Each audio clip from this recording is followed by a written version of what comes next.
Mixed fried rice অনেকেই কিন্তু রেস্টুরেন্টে বেশি খেতে পছন্দ করেন, বাড়িতে কিন্তু ঠিকঠাকভাবে বানাতে পারেন না।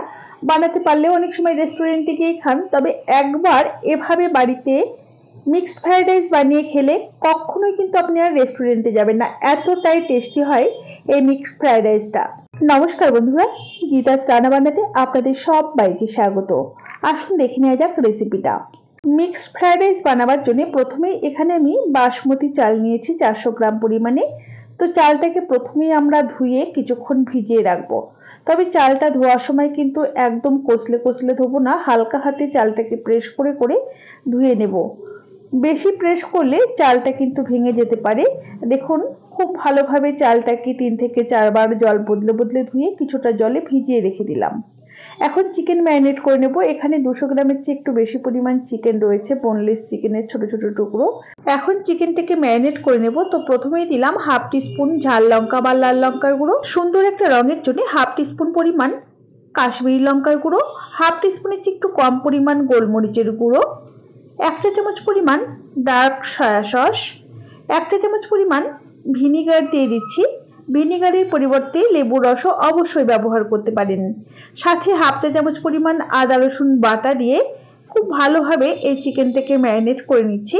এর মধ্যে কিন্তু আমরা লবণ দিতে ভুলে গিয়েছি, তো আমার শেষের দিকে লবণের কথা মনে পড়েছে, তো আমি শেষের দিকে লবণটাকে অ্যাড করে দিয়ে আবারও খুব ভালোভাবে চিকেনটাকে একটু মাখিয়ে নিয়ে এভাবেই রেস্টে রেখে দেবো মোটামুটি 20 থেকে 30 মিনিটের জন্য। এখানে 200 গ্রাম পরিমাণ চিংড়ি মাছের খোসা ছাড়িয়ে ধুয়ে পরিষ্কার করে নিয়েছি। এখন এর মধ্যে দিয়ে দিলাম স্বাদ মতো লবণ, অল্প পরিমাণ বা হাফ চা চামচের চেয়ে একটু কম পরিমাণ আদা রসুন বাটা, রঙের জন্য হাফ টিস্পুন কাশ্মীরি লঙ্কার গুঁড়ো, অল্প পরিমাণ একটু গোলমরিচের গুঁড়ো দিয়ে এটাকে মাখিয়ে নেব।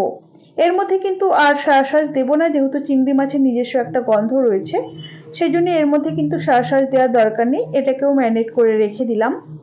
এখন আমরা রাইসটাকে তৈরি করে নেব। তো সসপ্যানের মধ্যে বেশ কিছুটা পরিমাণ জল গরম হতে বসিয়েছি। এখন একটা ঢাকনা দিয়ে দিচ্ছি যাতে জলটা খুব তাড়াতাড়ি ফুটে যায়।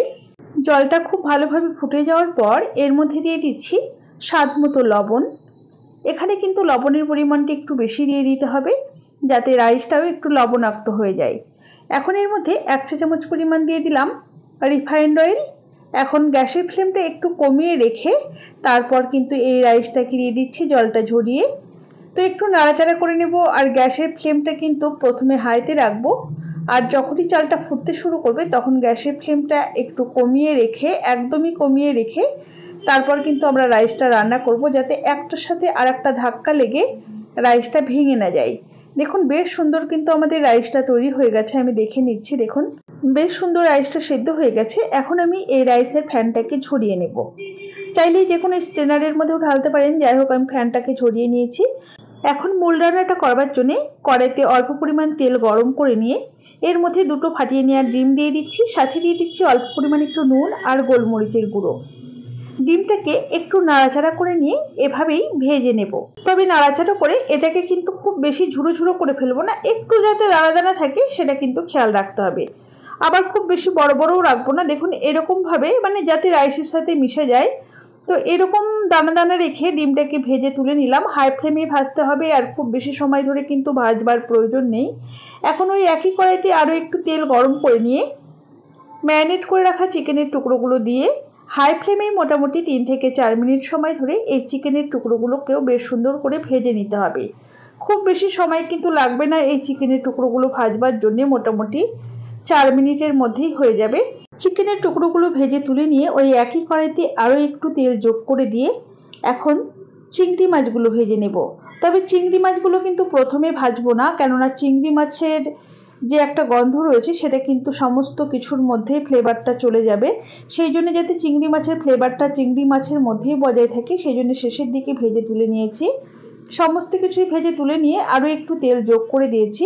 এখন তেল গরম হয়ে গেলে প্রথমেই আমরা 2 টিস্পুন আদা কুচি, 2 টিস্পুন রসুন কুচি আর 1 টিস্পুন পরিমাণ কাঁচা লঙ্কা কুচি দিয়ে হাই ফ্লেমে মোটামুটি 40 থেকে 50 সেকেন্ড সময় ধরে এটাকে ফ্রাই করে নিতে হবে। এবারে একটা বড় সাইজের পেঁয়াজ কুচি যোগ করে দিয়ে পেঁয়াজ কুচিটাকেও হালকা করে ভেজে নিতে হবে। খুব বেশি কড়া করে বা লালচে করে এখানে কিন্তু ভাজবার প্রয়োজন নেই। এগুলো একটু হালকা করে ভেজে নেওয়ার পর এর মধ্যে আমরা অ্যাড করে দিচ্ছি বিনস আর গাজর কুচি। সাথে দিয়ে দিলাম ক্যাপসিকাম কুচি।